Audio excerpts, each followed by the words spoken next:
Game rummy लो। Hello guys, ये मैं हूँ। ये मेरा टीचर्स है और यहाँ पे टाइम वेस्ट कर रहे हैं।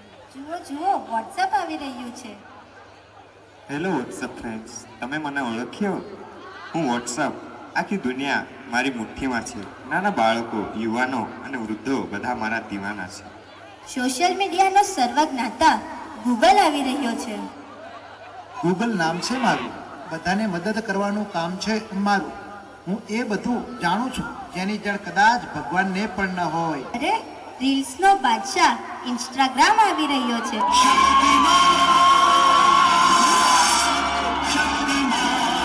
पूछो सर्वशक्तिमान, पूछो इंस्टाग्राम।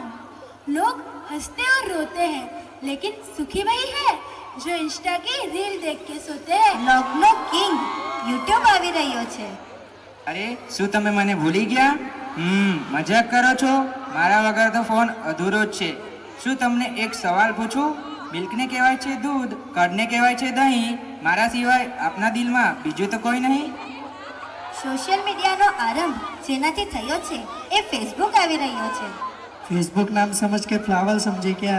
फायर है मैं, फेसबुक झुकेगा नहीं। मेरी पोस्ट पे लाइक नहीं करते, दिमाग से कच्चे हो क्या? मेरे मैसेज का रिप्लाई नहीं देते, छोटी बच्चे हो क्या? તો સ્નેપચેટની જ વાત હતી, તે પણ આવી રહ્યું છે। અરે નાના બાળકોથી લઈને જોશીલા યુવાનોની હું ફર્સ્ટ પ્રાયોરિટી છું।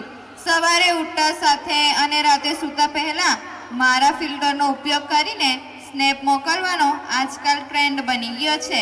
એટલે તો લોકો મારા માટે ગીત ગાય છે।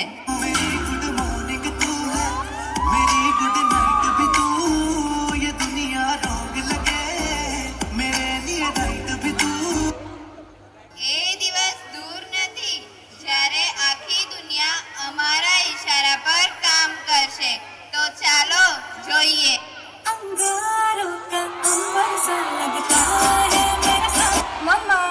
મમ્મા કાલે મારી પરીક્ષા છે, મને કઈ સમજ નથી પડતી, મને સમજાવો ને। કેમ દીકરા, તારા શિક્ષકે તને નથી ભણાવ્યું?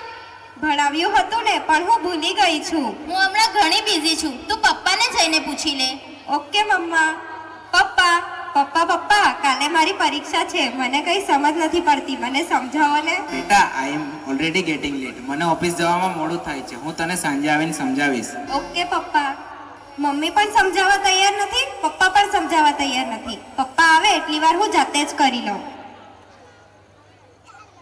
અરે વાહ, મારી ફ્રેન્ડે કેટલી સરસ રીલ મોકલી છે। અરે હું તો વાંચતી હતી, હું ભૂલી જ ગઈ। કાશ આ દુનિયામાં ફોન નહીં રહેતે તો કેટલું સારું, શાંતિથી ભણવામાં મન તો લાગતે। સાંજે પપ્પા ઓફિસથી ઘરે આવે છે। પપ્પા હવે તો તમે મને ભણાવશો ને? બેટા, હું થાકી ગયો છું, મને ઓફિસનું પણ કામ છે, તું મમ્મી પાસે જઈને સમજી લે। ઓકે પપ્પા। મમ્મા મને પ્લીઝ થોડું તો સમજાવી દો। ઓકે બેટા, તું રૂમમાં જા, હું પણ ત્યાં જાઉં છું। અરે મમ્મીને તો કેટલું મોડું થઈ ગયું, હવે શું કરું? હું યુટ્યુબ પર સર્ચ જ કરી લઉં।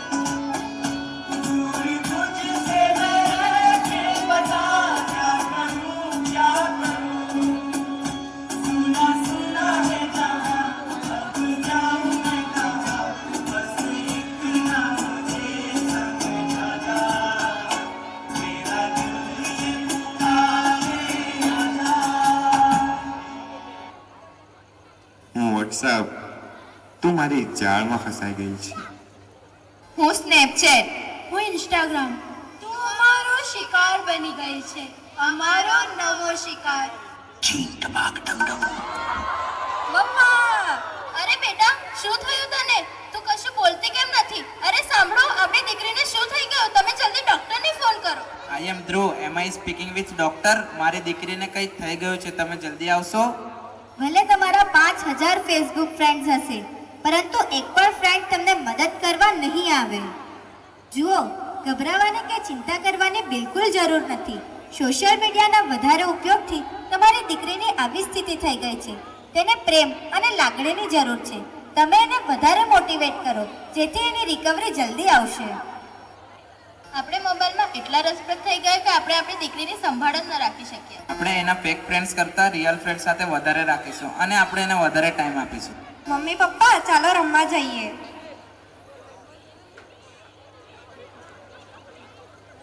અરે મારે તો સ્કૂલનો પ્રોજેક્ટ બનાવવાનો છે. હું યુટ્યુબ પર સર્ચ કરી લઉં.